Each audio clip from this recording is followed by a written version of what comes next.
Hey guys, welcome back to the channel. Nigel here with you, Nigel's Modelling Bench, and we've got another video for you today.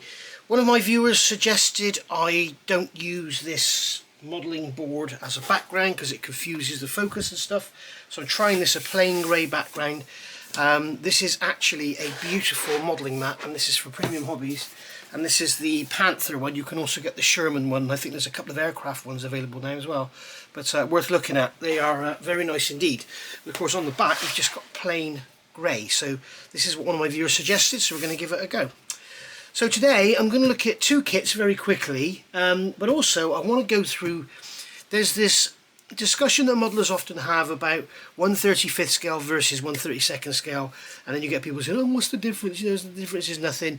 There actually is quite a difference, and if you notice, I'm hoping there's going to be a stream of these coming, but Revell have always done 32nd scale. Their Lynx range is 32nd scale, and now ICM have come out with a Cobra in 32nd scale, and there's rumours there's going to be a new Huey from them as well in 32nd scale, because they've also just released a bunch of guys.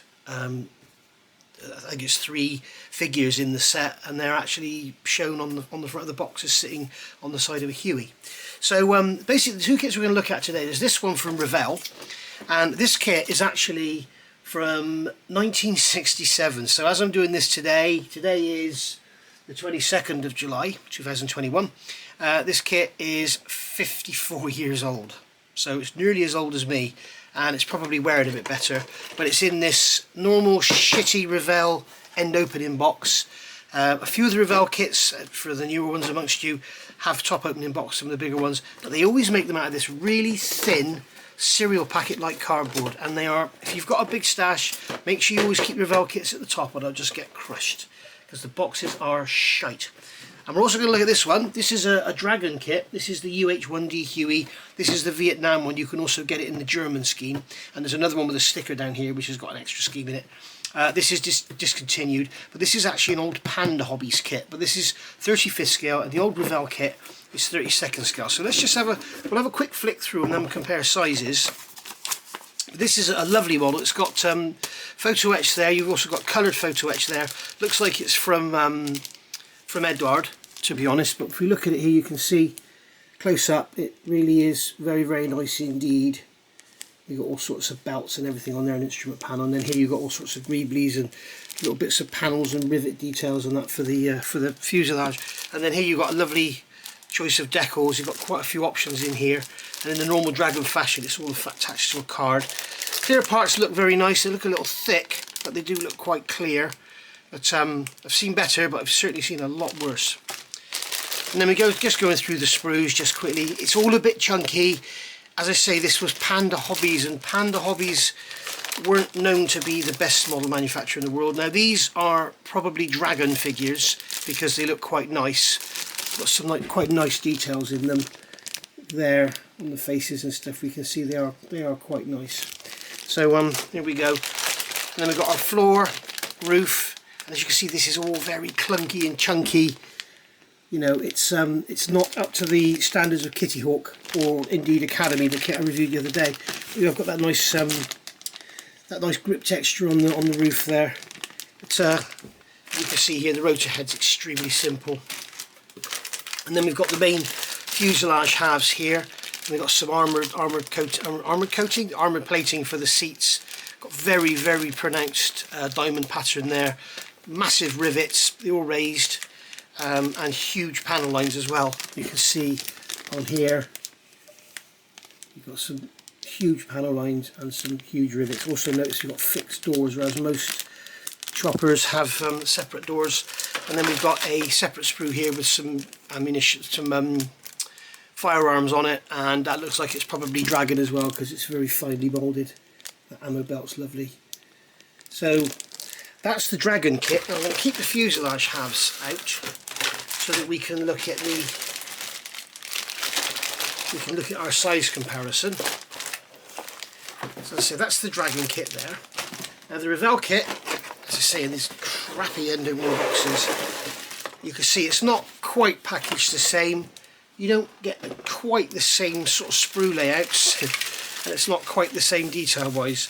Also the instructions and the decals aren't quite the same either. This is a 1993 version, yes, 1993, so you can see that decal sheet is a little yellowed.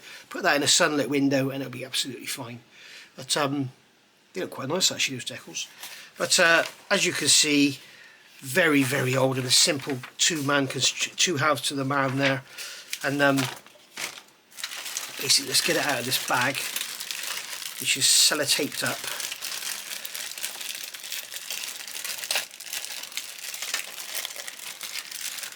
There we go. So we can see the loads of loose parts on the sprues. It really is sort of showing its age. As I say, you know, 54 years old. It's doing pretty well. Got the clear parts there, all scratch up against each other, and but hey ho, separate glazed panels as well for the windscreen rather than a one wrap round windscreen. And also, this is something else to look out for on guys, on newer modelers out there. Glazing like this is a pain in the ass. When they actually take the glazing all the way to the edge of the glazing like that, rather than including some framework like you see on here, you've got the framework included on the clear part, so when you glue it in, the glue won't show in the edges. But here, the actual glazed part is up to the edge, so you need to paint around the end of there with a black marker, paint around the edges of them where you'll get that bright silvery edge. If you know what I'm talking about, have a look at my Vulcan build. I did it on there. So there we go, and there's the fuselage halves. We've got some very, very fine raised rivet detail, which all runs out underneath, obviously, because the slide moulding wasn't around in 1967. And you can see it's covered in sink marks and ejector pins, and yeah, it's just horrible. It really is horrible. But I have seen a few of these built, and even though it's a horrible kit, they do look very nice built up. They've got a hell of a presence to them, to my eye, Huey. This is something I've always loved, Hueys. And so we can look through the parts here. We can see, you know, these old-fashioned style sprues where they didn't have a square frame. They just sort of had this sort of, I don't know. You can see the guns there. They're not particularly very nice.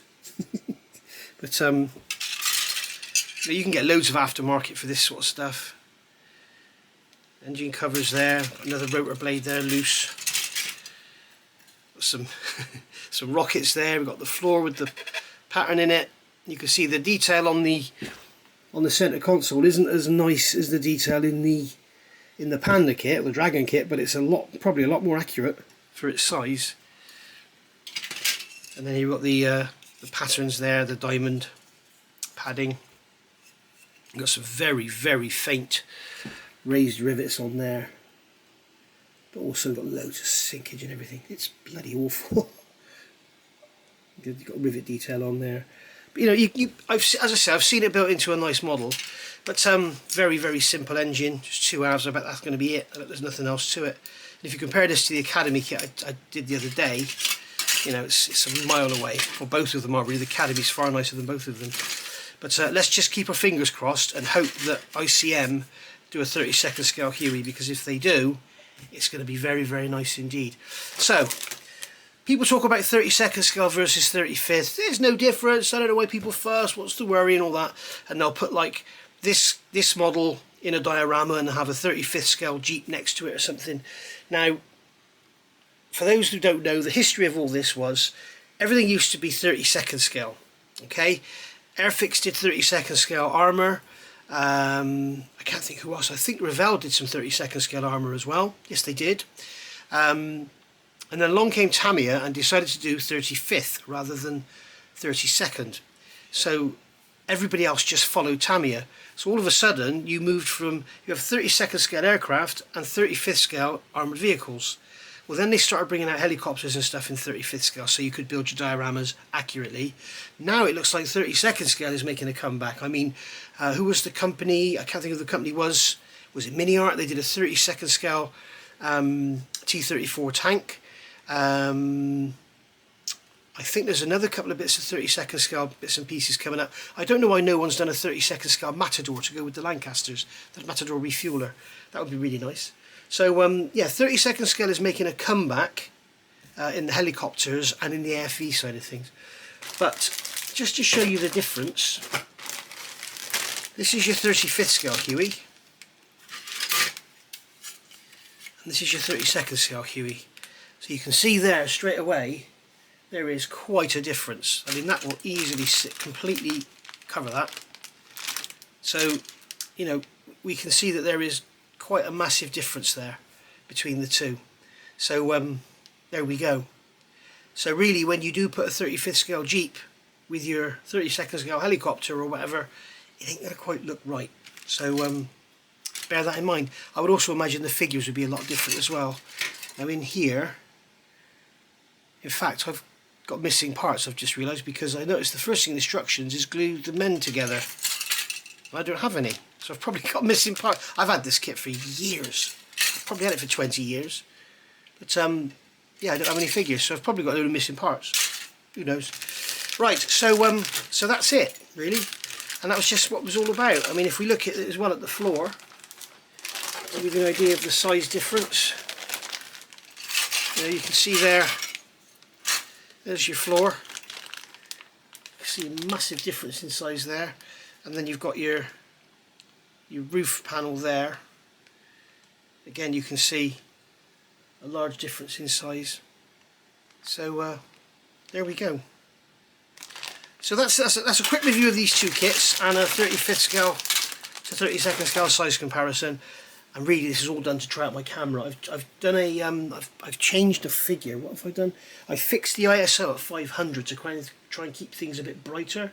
So anybody can tell me in the comments below. I'm finding that what happens is when I do stuff like this, okay, everything in the background goes dark. See? And I don't know if that's the ISO setting or what it is. But anyway, thanks for looking. I'll see you all soon. Bye for now.